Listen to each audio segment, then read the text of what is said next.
Bismillahirrahmanirrahim. Assalamualaikum warahmatullahi wabarakatuh. Kami mahasiswa dari Universitas Pamulang Fikra.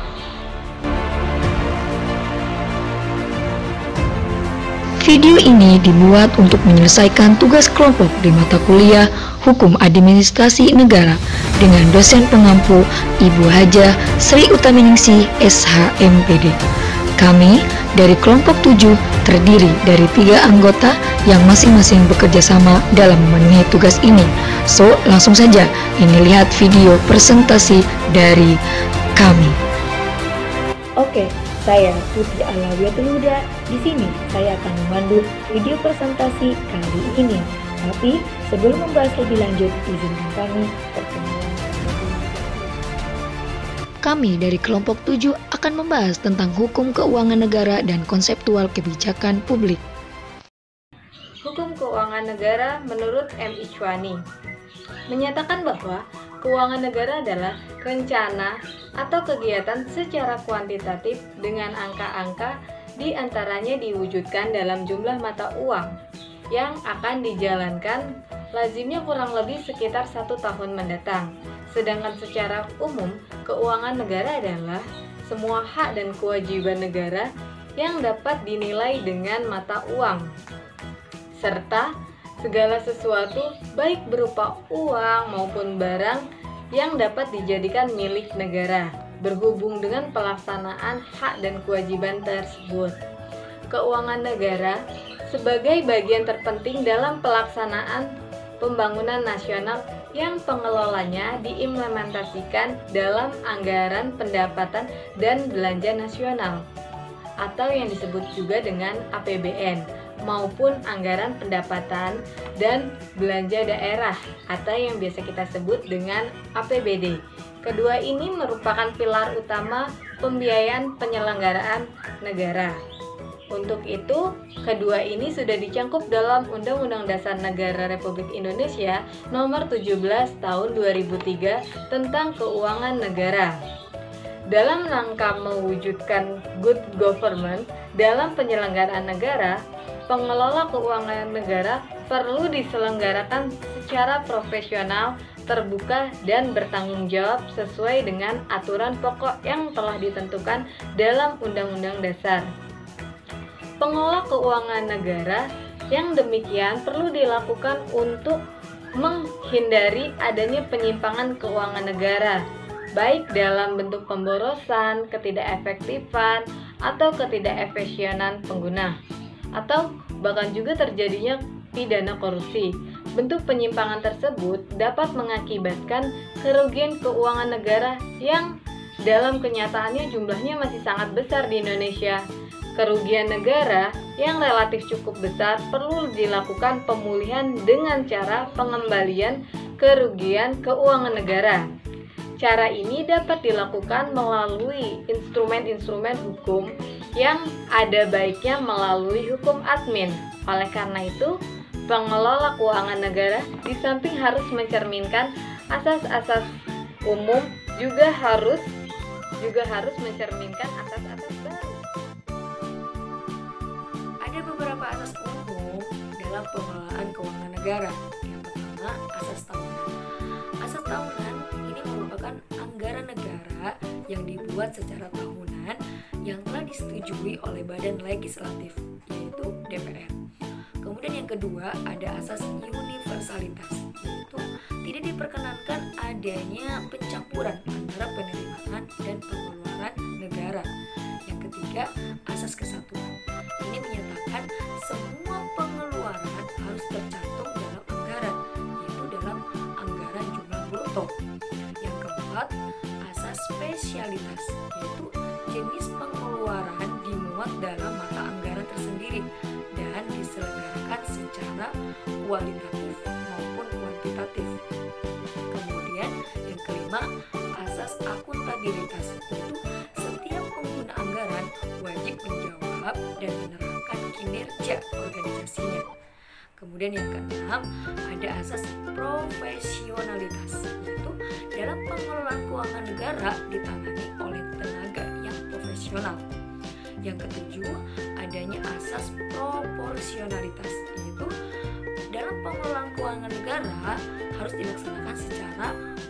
proporsionalitas atau proporsional pada fungsi-fungsi kementerian.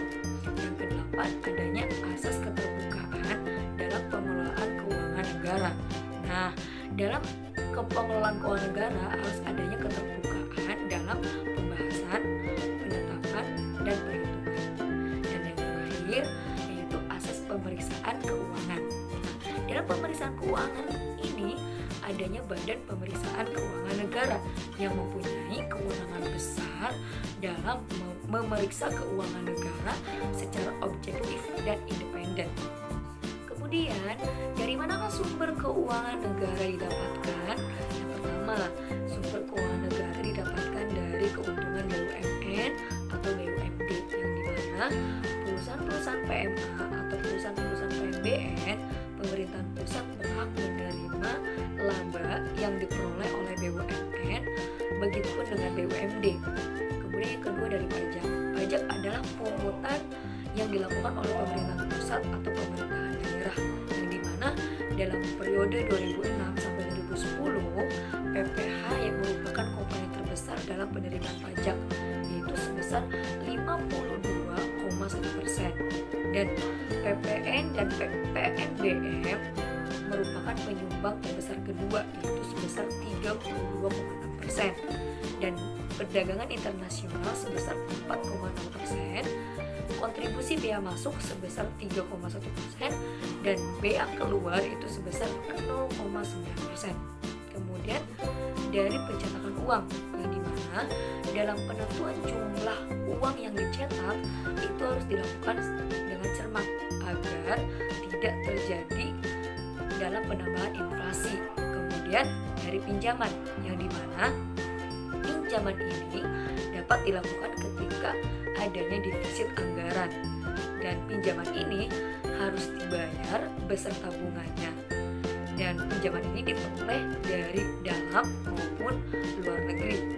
Kemudian sumber keuangan negara selanjutnya dari sumbangan, hadiah, dan hibah, yang dimana ini dapat diperoleh dari individu, institusi, dan pemerintah, dan dapat diperoleh dari dalam maupun luar negeri. Kemudian sumber keuangan negara selanjutnya dari denda dan sita, yang dimana pemerintah berhak melakukan atau memungut denda atau sitaan terhadap masyarakat atau aset yang dimiliki masyarakat, yang dimana masyarakat yang melanggar pelanggaran.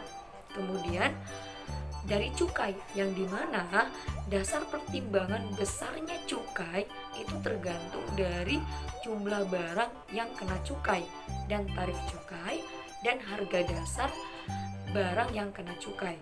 Kemudian dari retribusi, yang dimana pungutan yang dilakukan oleh daerah berdasarkan peraturan daerah, yang dimana pemerintah ini memberikan imbalan langsung bagi pembayarannya. Kemudian sumber keuangan negara yang terakhir yaitu dari penyelenggaraan undian berhadiah, yang dimana dalam penyelenggaraan undian berhadiah ini ditunjuk suatu institusi sebagai penyelenggaranya, dan pemerintah menerima selisih dari penerimaan uang undian berhadiah ini dengan dikurangi biaya operasi dan dari hadiah yang dibagikan. Nah, itulah sumber keuangan negara yang didapatkan dari berbagai bagian-bagian.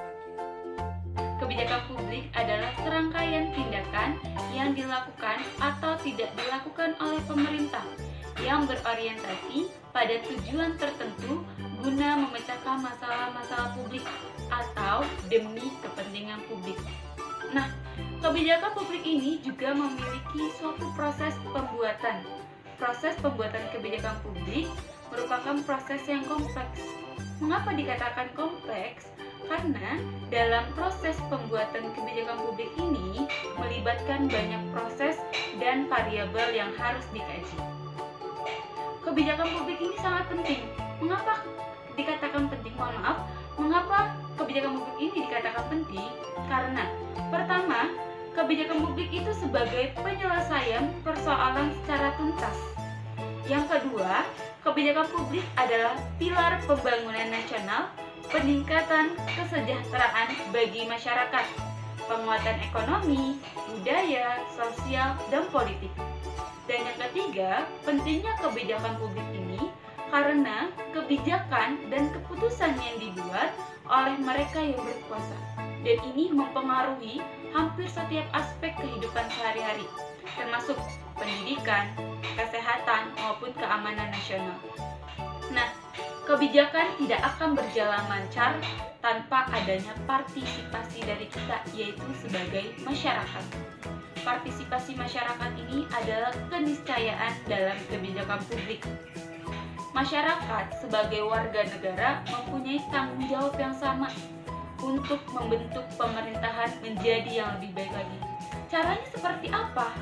Pertama, melalui peran aktif kita dalam berbagai program pemerintah maupun mendukung secara langsung ataupun tidak langsung terhadap kebijakan-kebijakan yang dilakukan oleh pemerintah tersebut. Partisipasi kita sebagai masyarakat sangat menentukan suksesnya atau tidaknya kebijakan publik tersebut. Masyarakat tidak hanya menjadi objek kebijakan, tetapi kita juga sebagai subjek yang mempunyai peran penting. Oke, mungkin cukup sekian video presentasi pada kesempatan kali ini. Kami dari kelompok 7 mengucapkan terima kasih pada kalian yang sudah menonton video ini. Saya Tuti Alawiyatul Huda undur diri. Wassalamualaikum warahmatullahi wabarakatuh.